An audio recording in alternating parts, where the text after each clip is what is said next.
ഹരിയാനയിൽ കോൺഗ്രസിന് വിജയം എന്ന് അർണബ് ഗോസ്വാമി. ജമ്മു കാശ്മീരിലും കോൺഗ്രസിനാണ് അപ്പർ ഹാൻഡ്, രാഹുൽ ഗാന്ധിയാണ് വിജയിക്കുക എന്ന് അർണബ് ഗോസ്വാമി പറയുകയുണ്ടായി. ഞാനിപ്പോൾ ഡൽഹി എയർപോർട്ടിലാണ്. ഇവിടെ വെച്ച് പോലും എനിക്കൊരു വീഡിയോ ചെയ്യാൻ തോന്നിയത്, രാഹുൽ ഗാന്ധിയുടെ ജീവിതത്തിൽ വളരെ പ്രാധാന്യമുള്ള ഒരാളാണ് ശ്രീ അർണബ് ഗോസ്വാമി. കാരണം രാഹുൽ ഗാന്ധിയുടെ ലൈഫിലെ ഏറ്റവും ഡാമേജിങ് ആ ഇന്റർവ്യൂ എടുക്കുന്നത് അർണബ് ഗോസ്വാമിയാണ്. കോൺഗ്രസിന്റെ അടക്കം ഇന്റേണൽ അസസ്മെന്റ് ഇത് കാരണം 40 മുതൽ 50 സീറ്റ് വരെ നഷ്ടമാകാൻ കാരണമായി.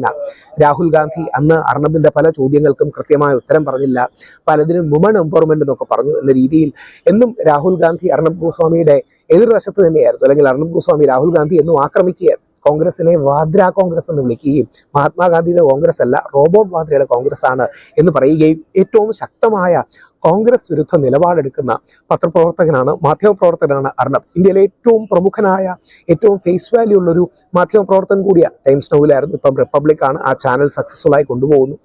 ആ റിപ്പബ്ലിക് വരെ ഹരിയാനയിൽ ഒരു കോൺഗ്രസ് തരംഗവും കോൺഗ്രസ് വിജയവും ഉണ്ടാകുകയും ജമ്മു കാശ്മീരിൽ കോൺഗ്രസിന് അപ്പർ ഹാൻഡ് ഉണ്ടാകുകയും ചെയ്യുന്നു എന്ന് പറയുന്നത് രാജ്യത്തെ രാഷ്ട്രീയത്തിന്റെ കാറ്റ് മാറി വീശുന്നതിന്റെ സൂചനയാണ് എന്ന് പറയുകയാണെങ്കിൽ അതിൽ യാതൊരു തെറ്റുമില്ല.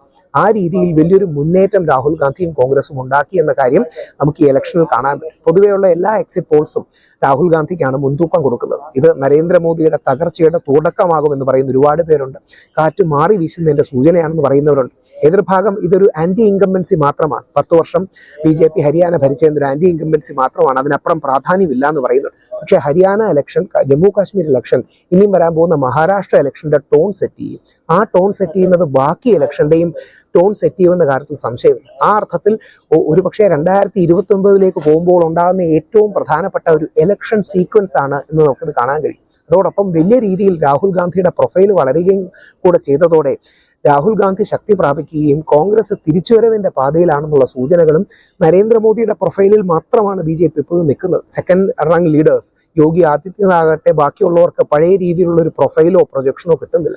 ആ അർത്ഥത്തിൽ വലിയൊരു മുന്നേറ്റം ശ്രീ രാഹുൽ ഗാന്ധിക്ക് കോൺഗ്രസിന് ഉണ്ടാക്കാൻ കഴിഞ്ഞു. ഹരിയാനയിലെ ഒരു മൂഡും അതാണ്. നമ്മൾ നേരത്തെ ഹരിയാനയിലെ ഒരു വീഡിയോ ചെയ്തു. ഹരിയാനയിലെ പൊതുവെയുള്ളൊരു മൂഡും അതാണ് എന്ന് നമുക്കറിയാം. ആ അർത്ഥത്തിൽ എങ്ങനെ പോകും എന്നറിയാൻ ഇനിയും 8-ാം തീയതി വരെ കാത്തിരിക്കണം. പക്ഷേ വലിയ മാറ്റങ്ങൾക്ക് ഇന്ത്യൻ രാഷ്ട്രീയം കാണുന്നു, ഇന്ത്യൻ രാഷ്ട്രീയത്തിന് മാറ്റങ്ങൾ വരാൻ സാധ്യതയുണ്ട് എന്ന് സൂചിപ്പിക്കുന്നത് തന്നെയായിരിക്കും ഹരിയാനയിലെ ഫലങ്ങൾ എന്ന് പറയും.